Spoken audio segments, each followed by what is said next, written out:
स्कंद 3, अध्याय 5, श्लोक संख्या 45। तो ये कल हम पढ़ रहे थे। ये देवताओं की प्रार्थना चल रही है, देवता लोग भगवान से प्रार्थना कर रहे हैं। और आज सुबह, कल शाम को पढ़ रहे थे हम चैतन्य चरितामृत से किस तरह भगवान इस ब्रह्मांड में श्वेत द्वीप में रहते हैं, क्षरोदक्षय विष्णु। और देवता लोग जब मिलना होता है तो जाते हैं क्षरोदक्षय विष्णु, श्वेत द्वीप है। उस श्वेत द्वीप में क्षीर सागर है। वहां पर श्वेत द्वीप है, वहां पे भगवान निवास करते हैं। 4 महीने भगवान उधर श्वेत क्षीर सागर में रहते हैं। तो देवता मिलने वाले थे तो वो जा नहीं सकते उधर। वो तट पे जाते हैं, क्षीर सागर के तट पे खड़े होके वहां से प्रार्थना करते हैं। और उधर भगवान से बता देते हैं कुछ मैसेज देना होता है तो ये देवताओं की प्रार्थना कल हमने पढ़ी थी, वही प्रार्थना हम कंटिन्यू करते हैं। देवता लोग भगवान से प्रार्थना कर रहे हैं, महान परमेश्वर, अपराधी व्यक्ति जिनकी अंतर्दृष्टि बाह्य भौतिकतावादी कार्यकलापों से अत्यधिक प्रभावित हो चुकी होती है, आपके चरण कमलों का दर्शन नहीं कर सकते। किंतु आपके शुद्ध भक्त दर्शन कर पाते हैं, क्योंकि उनका एकमात्र उद्देश्य आपके कार्यकलापों का दिव्य भाव से आस्वादन करना है। जैसा कि भगवत गीता में कहा गया है, भगवान हर एक के हृदय में स्थित है। स्वाभाविक है कि मनुष्य कम से कम अपने भीतर भगवान का दर्शन कर सके, किंतु जिन लोगों की अंतर्दृष्टि बाह्य कार्यकलापों से आच्छादित हो चुकी है, उनके लिए यह संभव नहीं है। शुद्ध आत्मा, जिसका लक्षण चेतना है, एक सामान्य व्यक्ति द्वारा भी आसानी से अनुभव की जा सकती है, क्योंकि चेतना सारे शरीर में फैली हुई है। चेतना कहाँ है? पूरे शरीर में चेतना है। कहाँ से आ रही है?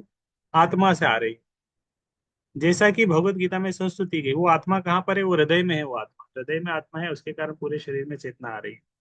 जैसा कि भगवत ने की योग पद्धति मानसिक कार्यकलापों के भीतर में ही केंद्रित करना है, और इस तरह अपने अंदर भगवान के चरण कमलों का दर्शन करना है। किंतु ऐसे अनेक तथाकथित योगी हैं जिनको भगवान से कोई वास्ता नहीं रहता, अपितु वे केवल चेतना से ही मतलब रखते हैं, जिसे वे अंतिम आत्म साक्षात्कार मान लेते हैं। तो बहुत सारे जो योगी हैं, आध्यात्मिकवादी हैं, वो आत्मा के ज्ञान, आत्म साक्षात्कार यहीं तक ही रहते हैं। मतलब वो कहाँ तक सीमित रहती है उनका ज्ञान? उनका ज्ञान सीमित रहता है, आ, उनका ज्ञान सीमित रहता है आ, आत्म संबंध ज्ञान तक रहते हैं वो। हाँ, संबंध ज्ञान हमने बताया था कि संबंध ज्ञान है, अभिधेय ज्ञान है और प्रयोजन। आज सुबह में बताया, संबंध, अभिधेय, प्रयोजन। संबंध मतलब हम शरीर नहीं है, हम आत्मा है। आत्मा भगवान का अंश है, ये जानना संबंध है। अभिधेय मतलब करना क्या है? अभी भगवान के अंश है तो भगवान की सेवा करें, भक्ति करें, सेवा वाला पार्ट है। तो बहुत सारे लोग हैं संबंध ज्ञान के भी शुरुआत में ही रहते हैं कि हम शरीर नहीं है, हम आत्मा है, हम शरीर नहीं है, हम आत्मा है। यही उनका अंतिम ज्ञान रहता है। यही उनका अंतिम ज्ञान होता है। वो हमारा जो बिगिनिंग ज्ञान है, संबंध ज्ञान, ये भगवत गीता का जो दूसरा अध्याय आत्मा का ज्ञान, ये उनका हाईएस्ट नॉलेज है कि हम शरीर नहीं है, आत्मा है। चेतना का ऐसा साक्षात्कार भगवत गीता द्वारा चुटकी बजाते सिखाया जा सकता है। तो भगवत गीता का चुटकी का नॉलेज है, जबकि तथाकथित योगियों को भगवान के चरण कमलों पर अपने अपराध के कारण इसे पाने में वर्षों लग जाते हैं। लेकिन बहुत सारे लोग उस ज्ञान तक आने में उनको वर्षों लग जाते हैं। जब से सबसे बड़ा अपराध तो व्यष्टि आत्माओं से भगवान के पृथक अस्तित्व को नकारना है, या भगवान तथा व्यष्टि आत्मा को एक तथा अभिन्न मानना है। निर्विशेषवादी प्रतिबिंब के सिद्धांत की गलत व्याख्या करते हैं, और त्रुटिवश वे व्यष्टि आत्मा को परम चेतना मान देते हैं। तो ये बहुत सारे लोग निर्विशेषवादी क्या मानते हैं? आत्मा को परमात्मा मान देते हैं। परम के प्रतिबिंबवाद का कोई भी निष्ठावान सामान्य जन बिना किसी कठिनाई के स्पष्टतः समझ सकता है। जब जल में आकाश का प्रतिबिंब पड़ता है तो जल के भीतर आकाश तथा तारे दोनों दिखते हैं, किंतु आकाश तथा तारों को समान स्तर पर नहीं मानना चाहिए। तारे तो आकाश के अंश है, अतः उन्हें पूर्ण के समान नहीं माना जा सकता। आकाश पूर्ण है और तारे अंश है, वे एक हो ही नहीं सकते। जो अध्यात्मवादी परम चेतना की व्यष्टि चेतना से पृथक नहीं मानते हैं, वे उतने ही अपराधी है जितने कि भगवान के अस्तित्व तक को ही नकारने वाले भौतिकवादी। तो इस तरह भगवान को निराकार मानना मतलब भगवान को नहीं मानने के बराबर ही है।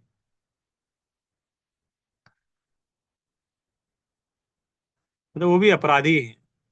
वस्तुतः ऐसे अपराधी जन न तो अपने अंतःकरण में भगवान के चरणों को लोग देख सकते हैं, न ही वे भगवत भक्तों को देख सकते हैं। भगवत भक्त इतने दयालु होते हैं कि वे लोगों को इस चेतना से आलोकित करने के लिए सभी स्थानों में घूमते रहते हैं। किंतु अपराधी जन भगवत भक्तों का स्वागत करने का अवसर खो बैठते हैं। यद्यपि अपराध सहित सामान्य जन भक्तों की उपस्थिति से तुरंत ही प्रभावित हो जाते हैं। इस संदर्भ में एक शिकारी तथा देवर्षि नारद की रोचक कहानी है। एक कहानी आते हैं, मृगारी की स्टोरी यहाँ पर आएगी। एक जंगल में एक शिकारी रहता था जो यद्यपि महान पापी था, किंतु वह जानबूझकर अपराध नहीं करता था। और नारद की उपस्थिति से तत्काल प्रभावित हुआ और अपना घर बार छोड़कर भक्ति मार्ग स्वीकार करने को राजी हो गया। मृगारी था, और नारद मुनि आके उसको बोले, अरे क्यों पाप कर रहे हो, ये वो, इस तरह प्रभावित हो गया। ठीक है, मैं पाप नहीं करूंगा। तो मृगा ने बोला, अगर मैं ये सब नहीं करूंगा मेरा रोजी रोटी कैसे चलेगा, खाना पाना कहाँ से आएगा। मैं तो अपने परिवार वालों के लिए सब कर रहा हूँ। तो अगर मुझे पाप लगेगा तो पाप के भोक्ता परिवार वाले भी हैं, उनको भी पाप लगेगा। तो वह बोले, दे वो तो तुम्हारा पाप नहीं लेंगे, तुम्हें ही पाप लेना पड़ेगा। तो क्या करें, ऐसा उसने सोल्यूशन बताया। बोले ठीक है, नारद मुनि बोले, ये कुटिया लो, यहाँ पे भजन करो, मैं तुम्हारे भोजन की व्यवस्था कर दूंगा। तो उसने वहाँ सुबह शाम वो बैठ के जप करने लगा। मृगारी बहुत बड़ा शिकारी था, डाकू था। अब सब छोड़ के वो जप करने लगा। तो लोग आसपास में फैल फैल उसकी बातें फैल गई। लोग उससे मिलने आते थे। अरे कैसे बदल गया, कैसे बदल गया, डाकू कैसे भक्त बन गया, डाकू कैसे भक्त बन गया, शिकारी कैसे भक्त बन गया। तो मिलने आते थे तो कुछ लेके भी आते थे। तो वो उसके पास तो बहुत आने लगा। तो दिन भी जब करता था वो। तो नारद मुनि उसको बोल दिया था, बोले सामान तो तुम्हारे पास बहुत आएगा, तुम्हें जितना आवश्यकता है उतना रखना, बाकी बांट देना। तो मृगारी भी जितना उसको आवश्यकता थी उतना रख लेता था सामान, बाकी फल अनाज जो भी आता था वो भी बांटता था। बढ़िया। तो इस तरह बहुत लोग आने लगे, किंतु नल कुबेर तथा मणिग्रीव अपराधियों को देवताओं के बीच में रहते हुए भी अगले जन्म में वृक्ष बनने का दंड भोगना पड़ा। यद्यपि एक भक्त की कृपा से बाद में भगवान ने उनका उद्धार कर दिया। अपराधियों को जब तक प्रतीक्षा करनी पड़ती है, तब जब तक उन्हें भक्तों की कृपा ना हो, तब वे अपने अंतःकरण में भगवान के चरणों कमलों का दर्शन करने के पात्र बन जाते हैं। किंतु अपने अपराधों तथा अपनी नितांत भौतिकता के कारण वे भगवत भक्तों तक का दर्शन नहीं करवाते। बाह्य कार्यों में व्यस्त रहने से वे अपनी अंतः दृष्टि का हनन कर डालते हैं। फिर भी भगवत भक्त उन मूर्खों के अपराधों पर ध्यान नहीं देते जो अनेक स्थूल तथा सूक्ष्म शारीरिक प्रयासों में लगे रहने के कारण होते हैं। भगवत भक्त ऐसे समस्त अपराधियों को बिना हिचक के भक्ति का आशीर्वाद देते रहते हैं। भक्तों का यही स्वभाव है। तो भक्त लोग तो करते रहते हैं। हे प्रभु, फिर से देवता लोग भगवान से प्रार्थना करें, हे प्रभु, जो लोग अपनी गंभीर मनोवृत्ति के कारण प्रबुद्ध भक्तिमय सेवा की अवस्था प्राप्त करते हैं, वे वैराग्य तथा ज्ञान के संपूर्ण अर्थ को समझ लेते हैं और आपकी कथाओं के अमृत को पीकर ही आध्यात्मिक आकाश में वैकुंठ लोक को प्राप्त करते हैं।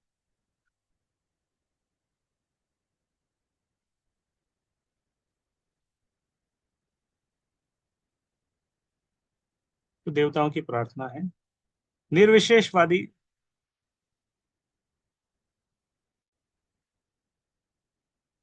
जो भक्ति करते हैं वो भगवान के वैकुंठ लोक तक जाते हैं। निर्विशेषवादी मानसिक चिंतकों तथा भगवान के शुद्ध भक्तों में जो अंतर होता है वह यही है कि निर्विशेषवादी प्रत्येक अवस्था पर परब्रह्म के कष्ट साध्य ज्ञान से होकर गुजरते हैं, जबकि भक्तगण अपने प्रयास के आरंभ से ही समस्त आनंद के धाम में प्रवेश करते हैं। है ना, क्लेशो अधिक तरस्तेषाम अव्यक्त आसक्त चेतसाम, ज्यादा कष्ट है उन्हें। भक्त को भक्तिमय कार्यकलापों के विषय में केवल श्रवण करना होता है, जो कि सामान्य जीवन के किसी भी कार्य की तरह सरल होता है और बहुत ही सरल ढंग से कार्य करता है, जबकि मानसिक चिंतन को वाग जाल से होकर गुजरना पड़ता है, जिसमें कुछ तथ्य रहते हैं और कुछ तो निर्विशेष अवस्था बनाए रखने के लिए दिखावा मात्र होते हैं। पूर्ण ज्ञान प्राप्त करने के लिए घोर प्रयासों के बावजूद निर्विशेषवादी भगवान की ब्रह्म ज्योति के निर्विशेष तादात्म्य में लीन हो पाता है। इसे तो भगवान के शत्रु भी उनके द्वारा मारे जाने पर सहज ही प्राप्त कर लेते हैं। किंतु भक्तगण ज्ञान तथा वैराग्य की सर्वोच्च अवस्था प्राप्त करते हैं और वैकुंठ लोकों को जाते हैं, जो आध्यात्मिक आकाश के लोग हैं। निर्विशेषवादी को तो केवल आकाश प्राप्त होता है, उसे कोई वास्तविक दिव्य आनंद प्राप्त नहीं होता, जबकि भक्त उन लोगों को प्राप्त होता है जहाँ असली आध्यात्मिक जीवन होता है। गंभीर मनोवृत्ति से युक्त भक्त सारी उपलब्धियों को धूल की तरह झाड़ देता है और एकमात्र भक्ति को स्वीकार करता है जो दिव्य परिणति है। तो भक्तों के पास बहुत कुछ आता है, लेकिन वो किसको ग्रहण करते हैं, भक्ति को ग्रहण करते हैं, बाकी को सबको झाड़ देते हैं। लाभ, पूजा, प्रतिष्ठा, बहुत कुछ आता है, भक्ति को रखते हैं, बाकी को हटा देते हैं, साइड कर देते हैं।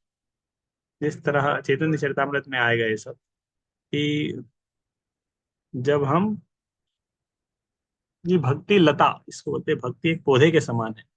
जब पौधा हम बोते हैं, पौधा बड़ा होता है, उसमें हम पानी डालते हैं, सूर्य प्रकाश लगता है, धीरे धीरे पौधा बड़ा होता है, और पानी डालते, खाद डालते, धीरे धीरे पौधे के आसपास में खरपतवार भी बड़े होने लगते हैं, एक अलग अलग घास फूस खरपतवार वो भी बड़ी होती है। और खरपतवार की बढ़ने की स्पीड तेज रहती है, पौधा धीरे धीरे धीरे धीरे अपनी स्पीड से बढ़ता है। तो जो माली है उसको क्या करना पड़ता है, समय समय पे वो जो खरपतवार बढ़ गई है उसको उसको वो करना पड़ता है, खरपतवार को हटाना पड़ता है। एक एक जाके पौधे को छोड़ के बाकी खरपतवार हटा देते, केवल पौधा रहेगा।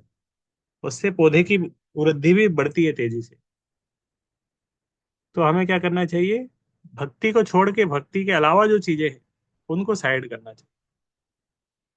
अन्य लोग जो दिव्य आत्म साक्षात्कार के द्वारा शांत हो जाता है, जिन शांत हो जाते हैं, जिन्हें प्रबल शक्ति एवं ज्ञान के द्वारा प्रकृति के गुणों पर विजय पा ली, आप में प्रवेश करते हैं, किंतु उन्हें काफी कष्ट उठाना पड़ता है। जबकि भक्त केवल भक्ति में सेवा संपन्न करता है, उसे ऐसा कोई कष्ट नहीं होता। तो देवता लोग भी वही प्रार्थना कर रहे हैं। गीता में भगवान ने जो बताया ना, क्लेश अधिक तरस तेषाम, ज्ञान शक्ति से बहुत प्रकृति के गुणों पर विजय पाते हैं, उनको बहुत कष्ट है उनके जीवन में। प्रेम के श्रम तथा उससे मिलने वाले लाभों की दृष्टि से भक्तगण सदैव उन लोगों से आगे रहते हैं जो ज्ञानियों तथा निर्विशेषवादियों तथा योगियों की संगति के पीछे बावले रहते हैं। तो ज्ञानी निर्विशेषवादी योगों की संगति के पीछे बहुत सारे लोग बावले हैं। अभी सब कुंभ मेला चल रहा है, सब लोग इनकी संगति के पीछे बावले हैं। अपरे शब्द इस संदर्भ में सत्य होते हैं। यह शब्द उन ज्ञानियों तथा योगियों का द्योतक है जिनकी एकमात्र आशा निर्विशेष ब्रह्म ज्योति में तदाकार होने की रहती। 99.9% लोग उसी कैटेगरी वाले हैं वहां पे, जो अध्यात्मवादी। यद्यपि उनका गंतव्य भक्तों के गंतव्य की तुलना में अधिक महत्वपूर्ण नहीं होता, किंतु अभक्तों को भक्तों की अपेक्षा अत्यधिक श्रम करना पड़ता है। तो यह सुझाव रख सकता है कि भक्तिमय सेवा संपन्न करने में भक्तों को भी पर्याप्त श्रम करना होता है, किंतु श्रम की क्षतिपूर्ति दिव्य आनंद की वृद्धि से हो जाती है। भक्तों को भगवान की सेवा में निरंतर लगे रहने से व्यस्त न रहने की अपेक्षा अधिक आनंद मिलता है। पुरुष तथा स्त्री के पारिवारिक संयोग में दोनों के लिए ही अधिक श्रम तथा उत्तरदायित्व रहता है। फिर जब वे अकेले होते हैं तो संयुक्त कार्यकलापों के अभाव में उन्हें अधिक झंझट प्रतीत होता है। निर्विशेषवादियों का मिलन तथा भक्तों का मिलन समान स्तर पर नहीं होता। निर्विशेषवादी सायुज्य मुक्ति प्राप्त करके अपनी वैयक्तिकता पूरी तरह समाप्त करने का प्रयास करते हैं, जबकि भक्तगण परम पुरुष भगवान के साथ अपनी भावनाओं का आदान प्रदान बनाए रखने के लिए अपनी वैयक्तिकता बनाए रखते हैं। इस तरह भावों का आदान प्रदान दिव्य वैकुंठ लोकों में होता है। अतः जिस मुक्ति की तलाश में निर्विशेषवादी करते हैं वह भक्ति में पहले से ही प्राप्त हो चुकी। तो बाकी लोग जो जिस मुक्ति के लिए तलाश में, भक्तों को बहुत आसानी से तुरंत मिल जाती है। भक्तगण अपनी वैयक्तिकता बनाए रखकर दिव्य आनंद प्राप्त करते हुए स्वयं मुक्ति पाते हैं, जैसा कि पिछले श्लोक में बताया जा चुका है। भक्तों का गंतव्य वैकुंठ या अकुंठ धिष्ण होता है, वह स्थान जहाँ पर चिंताएं समूल नष्ट हो जाती है। वैकुंठ मतलब चिंता से मुक्त स्थान, वहां कोई चिंता नहीं है। किसी को भक्तों के गंतव्य तथा निर्विशेषवादियों के गंतव्य को एक समान मानने की भूल नहीं करनी चाहिए। दोनों के गंतव्य स्पष्टतः पृथक पृथक है, और भक्त द्वारा प्राप्त होने वाला दिव्य आनंद भी चिन्ह मात्रा या केवल आध्यात्मिक भावनाओं से भिन्न होता है। हे आदि पुरुष, इसलिए हम एकमात्र आपके हैं। तो कौन बोल रहे हैं, देवता लोग बोल रहे हैं भगवान से। हम एकमात्र आपके हैं, यद्यपि हम आपके द्वारा उत्पन्न प्राणी हैं, किंतु हम प्रकृति के तीन गुणों के प्रभाव के अंतर्गत एक के बाद एक जन्म लेते हैं। इसलिए हम अपने कर्म में पृथक पृथक होते हैं। अतः सृष्टि के बाद हम आपके दिव्य आनंद के हेतु सम्मिलित रूप में कार्य नहीं कर सकते। यह विराट सृष्टि भगवान की बहिरंगा शक्ति के तीन गुणों के प्रभाव के अंतर्गत कार्यशील है। विभिन्न प्राणी भी उसी प्रभाव के अधीन है, अतः वे भगवान को तुष्ट करने के लिए एकजुट होकर कर्म नहीं करते। कार्यों की इस विविधता के कारण भौतिक जगत में कोई एक की या सामंजस्य नहीं हो सकता। इसलिए सर्वोत्तम नीति यही है कि परमात्मा के लिए कर्म किया जाए, इससे वांछित एक के स्थापित तो हो सकेगा। हे अजन्मा, आप हमें वे मार्ग तथा साधन बताए जिनके द्वारा हम आपको समस्त भोग्य अन्न तथा वस्तुएं अर्पित कर सके, जिससे हम तथा इस जगत के अन्य समस्त जीव बिना किसी उत्पात के अपना पालन पोषण कर सके। आपके लिए और अपने लिए आवश्यक वस्तुओं का संग्रह कर सके। तो देवता लोग प्राप्त करने की बताइए कैसे हम आपको प्रसन्न कर सकते हैं, कैसे आपको भोग लगा सकते हैं। हमारा पोषण उसी से होगा। विकसित चेतना मनुष्य जीवन से प्रारंभ होती है। विकसित चेतना मनुष्य जीवन से प्रारंभ होती है, जो उच्चतर लोकों में निवास करने वाले देवताओं में और भी बढ़ जाती है। यह पृथ्वी ब्रह्मांड के लगभग बीचों बीच स्थित है और मनुष्य जीवन देवताओं तथा असुरों के जीवन के बीच का माध्यम है। पृथ्वी के ऊपर के लोग विशेष रूप से उच्चतर बौद्धिकों तथा देवताओं के निमित्त है। वे देवता इसलिए कहलाते हैं क्योंकि अपने जीवन स्तर में संस्कृति, भोग विलास, सौंदर्य, शिक्षा तथा आयु के दृष्टिकोण से अत्यधिक बड़े चढ़े होते हुए भी वे पूर्णतया ईश भावना भावित होते हैं। ऐसे देवता सदैव भगवान की सेवा करने के लिए तत्पर रहते हैं, क्योंकि वे भली भांति इस तथ्य को जानते हैं कि हर जीव स्वाभाविक तौर पर भगवान का नित्य अधीनस्थ सेवक है। वे यह भी जानते हैं कि एकमात्र भगवान ही सारे जीवों की जीवन आवश्यकताएं पूरी करके उनका पालन करते हैं। इस सत्य की पुष्टि इस वैदिक सूत्र में होती है, एको बहुना विविधदाति कामा। भगवत गीता में भी भगवान को भूत भ्रत अर्थात सारे जीवों का पालन करने वाला कहा गया है। भूत भ्रत मतलब, भूत मतलब सारे जीव, भ्रत मतलब उनका पालन करने वाला। यह आधुनिक सिद्धांत है कि भुखमरी का कारण जनसंख्या में वृद्धि है। यह देवताओं या भगवत भक्तों का शिकार नहीं है। लोगों ने भुखमरी हो रही है, इसका कारण क्या है? पॉपुलेशन बढ़ रही है। तो देवता और भगवत भक्त इसको नहीं मानते। भक्त या देवतागण इस बात से पूर्णतः अवगत है कि भगवान कितने भी जीवों का पालन कर सकते हैं, बशर्ते कि वे इसका ध्यान रखें कि किस तरह भोजन किया जाए। यदि समान वस्तु की तरह पशुओं की तरह भोजन करना चाहते हैं तो जिनमें ईश चेतना नहीं होती, तो उन्हें जंगल में रहने वाले पशुओं की तरह भूखमरी, दरिद्रता तथा अभाव में जीवन बिताना होगा। तो इस तरह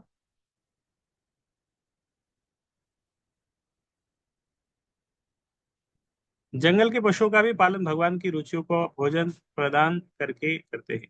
ये तो ईश चेतना में बड़े चढ़े नहीं होते। इसी तरह भगवान की कृपा से मनुष्यों को अन्न, शाक, फल तथा दूध उपलब्ध है, तथा मनुष्य का यह धर्म है कि वह भगवत कृपा को स्वीकार करे। कृतज्ञता के रूप में भोज्य वस्तुओं की पूर्ति के लिए उन्हें भगवान के प्रति आभारी होना चाहिए। उन्हें चाहिए कि यज्ञ में सर्वप्रथम वे भगवान को भोजन अर्पित करके जो उच्छिष्ट बचे उसे ही खाएं।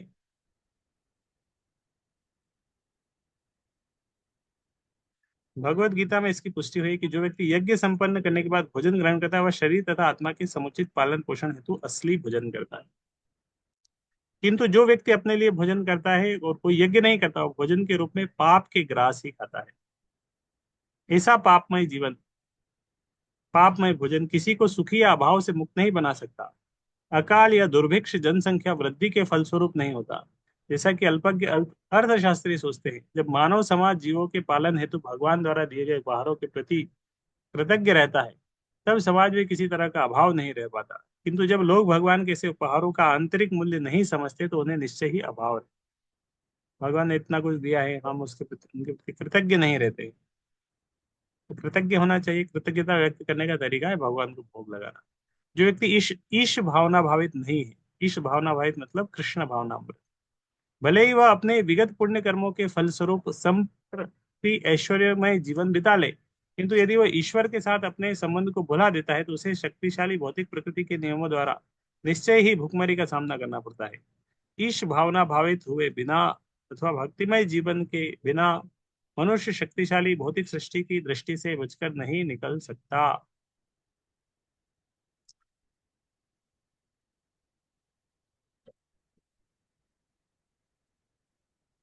50 नंबर श्लोक।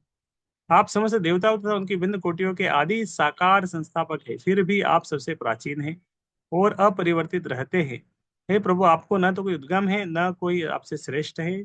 आपने समस्त जीवन रूपी विद्य द्वारा बहिरंगा शक्ति को गर्भित किया है, फिर भी आप स्वयं अजन्म। भगवान अजन्मा है, जन्म लेते हैं लेकिन फिर भी अजन्मा ही है। आदि पुरुष भगवान ब्रह्मा से लेकर अन्य सारे जीवों के पिता है। ब्रह्मा से ही विभिन्न योनियों में सभी जीव उत्पन्न हुए। फिर भी परम पिता का कोई पिता नहीं है। सभी श्रेणियों का प्रत्येक जीव, यहाँ तक कि ब्रह्मांड के आदि जीव ब्रह्मा तक किसी पिता से उत्पन्न है, किंतु भगवान का कोई पिता नहीं है। जब वे अपनी अहेतु की कृपा से इन भौतिक जगत में अवतरित होते हैं, तो वे भौतिक जगत के नियमों के अनुसार अपने किसी महान भक्त को अपना पिता स्वीकारते हैं। क्योंकि वे ही स्वामी हैं, इस कारण अपने पिता का चुनाव करने के लिए वे सदैव स्वतंत्र होते हैं। उदाहरणार्थ, ऋषिदेव के अवतार में वे एक खंबे से प्रकट हो गए और भगवान श्री राम अपने अवतार में उनके चरण कमलों के स्पर्श से पत्थर से पहल्या प्रकट हो गए। ये परमात्मा रूप में प्रत्येक व्यक्ति के संगी भी है,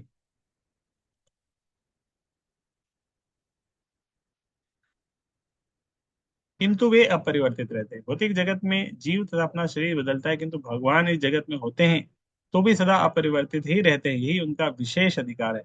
जैसा कि भगवत गीता में पुष्टि हुई है, बहिरंगा भगवान बहिरंगा या भौतिक शक्ति को गर्भित करते हैं, और इस तरह बाद में वे विभिन्न कोटियों के रूप में प्रथम देव ब्रह्मा से लेकर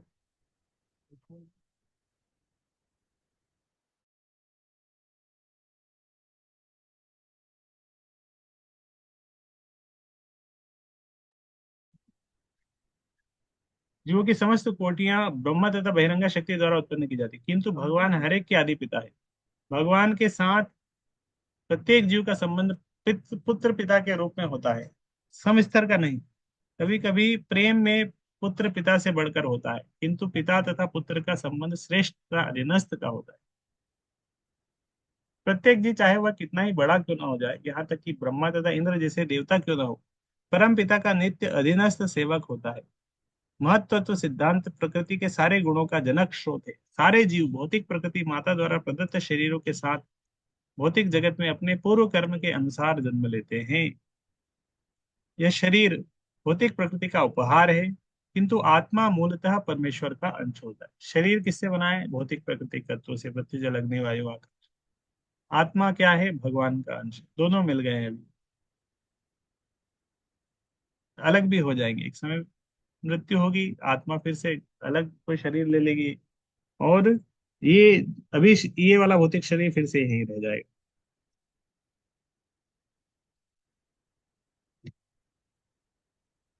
आखिरी प्रार्थना का उनका आखिरी तत्व, हे परम प्रभु, महत तत्व से प्रारंभ में उत्पन्न हुए हम सभी को अपना कृपापूर्ण निर्देश दे कि हम किस तरह से कर्म करें।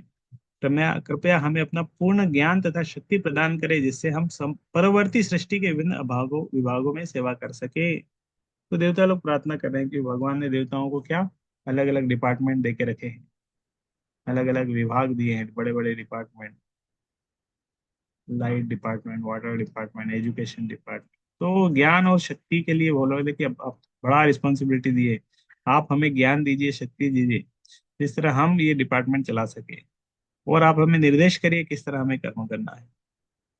भगवान इस भौतिक जगत की सृष्टि करते हैं और भौतिक शक्ति को जीवों से गर्भित करते हैं। जिन्हें भौतिक जगत में कर्म करना है, इन सारे कर्मों के पीछे एक देवी योजना रहती है। यह योजना बद्ध जीवों को इंद्रिय तृप्ति का भोग करने का अवसर प्रदान करना, जो उसका भोग करना चाहते हैं। किंतु सृष्टि के पीछे एक दूसरी योजना होती है। यह है जीवों को यह अनुभव करने में सहायता प्रदान करना कि वे भगवान की दिव्य इंद्रिय तृप्ति के लिए उत्पन्न किए गए हैं। जीवों की यही स्वाभाविक स्थिति है। भगवान अद्वय है और वे अपने दिव्य आनंद के लिए अनेक रूपों में विस्तार करते हैं। विष्णु तत्व, जीव तत्व, शक्ति तत्व, भगवान के पुरुषोत्तम रूप, जीवात्माएं तथा विभिन्न शक्ति रूपी तत्व, ये सारे विस्तार या अंश एक ही परमेश्वर की विभिन्न प्रशाखाएं हैं। जीव तत्व विष्णु तत्व के विच्छिन्न विभिन्न अंश है, जिनमें सशक्त अंतर होते हैं, जिनमें सशक्त अंतर। फिर भी वे सब परमेश्वर की दिव्य इंद्र तृप्ति के निमित्त है। किंतु कुछ जीव भगवान के प्रभुत्व की नकल में भौतिक प्रकृति पर प्रभुत्व जताना चाहते हैं। शुद्ध जीवों पर ऐसी मनोवृत्तियों ने किस तरह अपना प्रभुत्व जमाया है, इसकी विवेचना इस तथ्य पर से की जा सकती है कि जीव तत्वों को अत्यल्प स्वतंत्रता प्राप्त है, और इस स्वतंत्रता का दुरुपयोग करके कुछ जीव विराट जगत में फंस गए हैं, अतः वे नित्य बद्ध कहलाते हैं। वैदिक ज्ञान का विस्तार भी नित्य बद्धों को सुधरने का अवसर प्रदान करना है, और जो लोग ऐसे दिव्य ज्ञान का लाभ उठाते हैं, वे भगवान की दिव्य सेवा करने की लुप्त चेतना को धीरे धीरे पुनः प्राप्त कर लेते हैं। वैदिक ज्ञान का विस्तार इसलिए वैदिक ज्ञान के होना चाहिए कि हम जैसे बद्ध लोगों को सुधारना है, और हम जिस जो लोग इसका लाभ उठाते हैं और धीरे धीरे भगवान कृष्ण चेतना में होते हैं, लाभ उठते हैं। देवतागण बद्धात्माएं ही हैं, जिन्होंने भगवान के प्रति शुद्ध चेतना की सेवा को विकसित कर। देवतागण भी बद्ध जीव हैं, लेकिन वो भगवान की सेवा में अभी लगे हैं। किंतु साथ ही साथ वे भौतिक शक्ति पर अपना प्रभुत्व भी जताना चाहते हैं, लेकिन देवताओं के अंदर भी इच्छा है भौतिक प्रभुत्व जताने की, कंट्रोल करने की। इंद्र कंट्रोल करना चाहते हैं सबको, कभी कभी भगवान को भी कंट्रोल करने की इच्छा आ जाती है। ऐसे मिश्रित चेतना बद्ध जीव को इस सृष्टि के मामले को व्यवस्थित करने की स्थिति तक पहुंचाती है। तो देवतागण है, ये भी शुद्ध भक्त नहीं है भगवान के, मिश्रित भक्त है। देवतागण बद्ध जीवों के विश्वस्त नेता है। जिस तरह सरकारी कारागारों को के कुछ पुराने बंदियों को कारागार के प्रबंध का उत्तरदायित्व कार्य सौंप दिया था। तो कुछ बंदी हैं, जेल में रहते हैं, बहुत सालों से हैं, अच्छे हो गए, अभी उनको उधर ही की कुछ सेवा में लगा दिया, किसी को किचन खाना बनाने में लगा दिया, किसी को ये लगाने में। उसी तरह देवतागण सुधरे हुए बद्ध जीव है, जो भौतिक सृष्टि में भगवान के प्रतिनिधियों के रूप में कार्य करते हैं। ऐसे देवतागण भौतिक जगत में भगवान के भक्त होते हैं, और जब वे संसार पर प्रभुत्व जताने की संपूर्ण भौतिक इच्छाओं से पूरी तरह मुक्त हो जाते हैं, तो वे शुद्ध भक्त बन जाते हैं, और उन्हें भगवान की सेवा करने के अतिरिक्त कोई अन्य इच्छा नहीं रह जाती। इसलिए जो भी जीव भौतिक जगत में कोई पद चाहता है, भगवान की सेवा में इसी इच्छा प्रकट कर सकता है, और ईश्वर से शक्ति तथा बुद्धि मांग सकता है। जैसा कि इस विशिष्ट लोक में देवताओं के उदाहरण स्पष्ट है। किसी को बड़ी पोस्ट पोजीशन चाहिए, राजा बनना है, भगवान से मांग, भगवान देवता बना देंगे, ब्रह्मा बना देंगे। भगवान से आलोक तथा शक्ति प्राप्त किए बिना कोई कुछ भी नहीं कर सकता। भगवत गीता में भगवान कहते हैं, मत्तः स्मृतिर ज्ञानम अपोहनम च, सारी स्मृति ज्ञान, सारा ज्ञान, सारी स्मृति उन भगवान द्वारा अभिनियंत्रित होती है जो प्रत्येक व्यक्ति के हृदय में आसीन है। बुद्धिमान मनुष्य भगवान से सहायता मांगता है, और भगवान अपनी नानाविध सेवा में लगे निष्ठावान भक्तों की सहायता करते हैं। भगवान ने देवताओं को जीवों के विगत कर्मों के अनुसार विभिन्न योनियों में उत्पन्न करने का कार्यभार सौंप रखा है। वे यहाँ पर भगवान से अपने अपने कार्यों को पूरा करने के लिए बुद्धि तथा शक्ति की याचना कर रहे हैं। इसी तरह कोई भी बद्धात्मा दक्ष गुरु के निर्देशन में भगवान की सेवा में प्रवृत्त हो सकता है, और क्रमशः भवबंधन से मुक्त हो सकता है। गुरु भगवान का प्रकट प्रतिनिधि होता है, और जो कोई भी अपने गुरु के निर्देशन में रहकर तद अनुसार कार्य करता है, वह बुद्धि योग के अनुसार कार्य करता हुआ माना जाता है, जैसा कि भगवत गीता में कहा गया है। तो ये श्लोक अभी हम कल पढ़ेंगे ना, 41 नंबर श्लोक, अभी इस श्लोक पे हम सुबह भगवत गीता रोज पढ़ते हैं। व्यवसायात्मिका बुद्धिर एकः कुरु नंदन बहुशाखा अनंताश्च बुद्धयो व्यवसाय नाम। इस प्रकार श्रीमद् भागवत के तृतीय स्कंद के अंतर्गत मैत्रेय से विदुर की वार्ता नामक 5वें अध्याय का भक्त वेदांत तात्पर्य पूर्ण हुआ। अध्याय 6, विश्व रूप की सृष्टि। विश्व रूप की सृष्टि।